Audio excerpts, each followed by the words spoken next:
Assalamu alaikum, namaste, and welcome everybody to the News Hour with your favorite host in those Jennifer Rogers. And if you are new to our channel, do not forget to share this video with all your friends and family so they are aware about all the things happening in Qatar and all around the world. And with that, we are also available on Instagram, Facebook, and Twitter, where we post a lot of interesting content, and it's just for you. If you haven't subscribed to our YouTube channel yet, please go ahead and do so, and do not forget to check out our other channel, which is called qatarday.com. And with this, I have about 3 local news and 2 international news, so let's just get into it. The first one being farm products are going to be available at local yards from Thursday.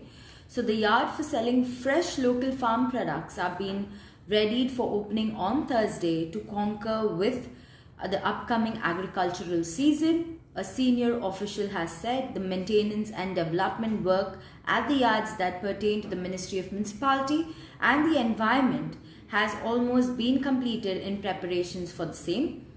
And the reopening is going to be on Thursday, said Abdul Rahman Hassan Al Sultani, the general supervisors of these yards at the ministry. About 70% of the necessary maintenance and development work at the 5 yards has been completed, and the remaining work is being set to finish soon. This is in preparations of selling the products during the upcoming agricultural season.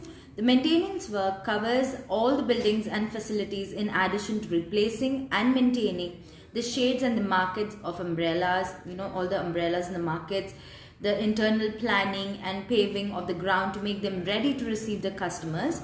He said that 150 local farms are set to take place in the new season that will supply fresh products for sales at these yards, and the number of farms could increase as the season unfolds further. He pointed out that all these yards will see expansion during the new season, increasing the number of fruits and vegetables to shops to give customers better and more convenient shopping experience. The yard will operate 3 days a week, that's Thursday, Friday and Saturday, from 7 a.m. to 4 p.m. He stressed that these yards have considerably contributed in encouraging the local farmers to increase their market and products, as they market around 50% of the local produce, while the remaining part mostly goes to the central market and the shopping malls. He added that paying attention to the quality of the products on the display, these yards have reflected positivity and turnout of customers with considered their preferred destination for buying fresh fruits and vegetables. Now, during the previous season, the samples of the fruits and vegetables on displays used to be tested regularly for the traces of infections or insecticides, and make sure that they are safe for human consumptions, as all the products sold at this yard are subject to strict MME control. Now with this, let me get to the second update of the day, which is Qatar Airways now warns on fake employment offers. So it's true, it's been surfacing online nowadays, and Qatar Airways has come out and warned all the people about all the fake employment job offers that are going on the social media. So Qatar Airways has warned the prospective employees to be targeted with fake employment emails, advertisements that appear to be from Qatar Airways or Qatar Airways group subsidiaries, sent by unauthorized employment agencies and unknown domains, asking for personal information, in some cases money, to proceed with the job offer. The airline tweeted that all emails regarding to employment opportunities will only be sent from a verified Qatar Airways email address that will be at qatarairways.com.qa, or it will be qatarairways.com. And all job postings are only available on Qatar Airways official website and the official social media channels. Qatar Airways does not accept payments from candidates during the recruitment process. If you suspect that you've been scammed, please advise Qatar Airways immediately on reportfraud.qatarairways.com.qa, the tweet added. Now with this, let me get to the third update of the day, which is MOPH signs agreement with second pharmaceutical firm to procure COVID-19 vaccine. So yes, the Ministry of Public Health announced today that it has signed an agreement with the second pharmaceutical company to produce COVID-19 vaccine as soon as it approved a release of global use. Dr. Al-Khal, chair of the National Health Strategic Group on COVID-19 and the head of infectious diseases at Hamad Medical Corporation, explained that the new agreement is with Moderna, a Massachusetts-based biotech company. Moderna has been working since the early days of the pandemic on the development and the testing of the COVID-19 vaccine. Primarily, findings of the phase 1 and 2 clinical trials have shown that the healthy adults produce coronavirus neutralizing antibodies and an immune reaction from T cells. While further testing ongoing on thousands of volunteers, the initial findings are encouraging and demonstrate the clear progress is being made in search of safe and effective vaccine. Now, the vaccine testing process follows the very high safety and quality standards typically applied for the vaccine development and has involved more than 30,000 patients or participants in the US.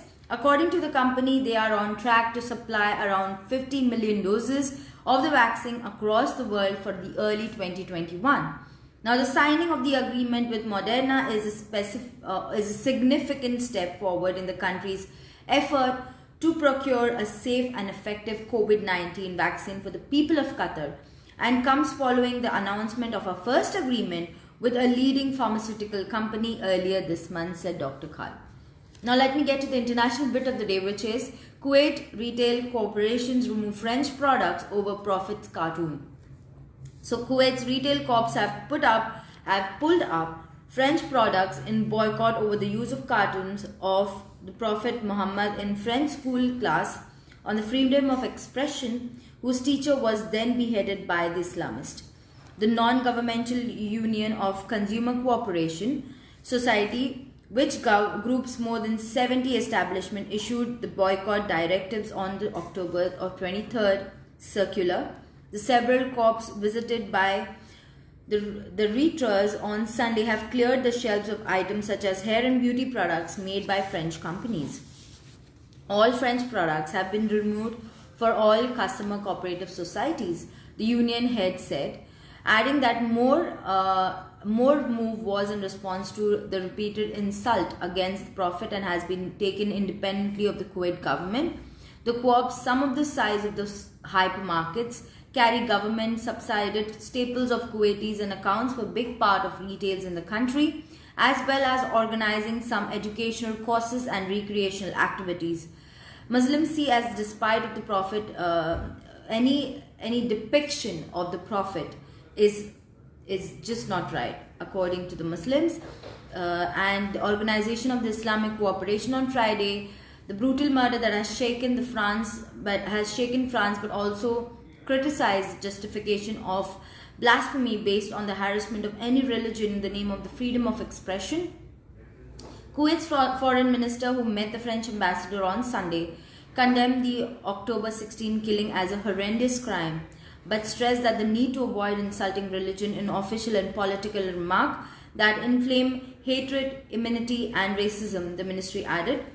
In Saudi Arabia, the Arab world's largest economy, a hashtag calling to boycott for French products in the supermarket retailers like Carrefour was the second most trending on Sunday.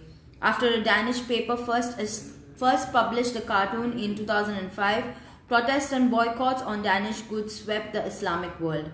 The beheading in Paris suburbs carried echoes of the Islamic attack of all the Islamic attacks in 2015 on the offices of the magazine after the cartoon was republished.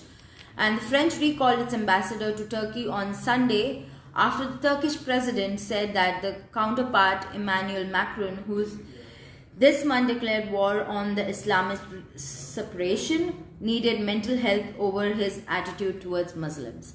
Now, the Saudi Arabia is next in line to normalize with Israel, says Mossad chief. The head of Israel intelligence agency alleged a normalized deal between Tel Aviv and Riyadh will soon come, according to Jerusalem Post. He went on to suggest the Saudi will wait to get acquainted with the Democratic presidential candidate Joe Biden before presenting him with a gift if he wins the election. The comments were made during a closest discussion but were reported by the Jerusalem Post. It is likely that Saudi's hesitance towards Biden is linked to stance towards Riyadh and the Saudi Crown Prince Mohammed, given his previous hardline position against the MBS shortly after the killing of Saudi journalist Jamal. Saudi Arabia has no formal ties with the Jewish state but now allows flights in its airspace. With this, I'm done with all the updates for today. Thank you so much for logging on to Qatar Day. Keep loving, keep supporting, keep watching Qatar Day, the pulse of the nation. Me, your host in those, Jennifer Rogers, and I'll see you guys tomorrow, same time, same place. Until then, remember to eat healthy, stay and stay safe, and I'll see you guys tomorrow. Khuda Hafiz. I'll see you. Bye-bye.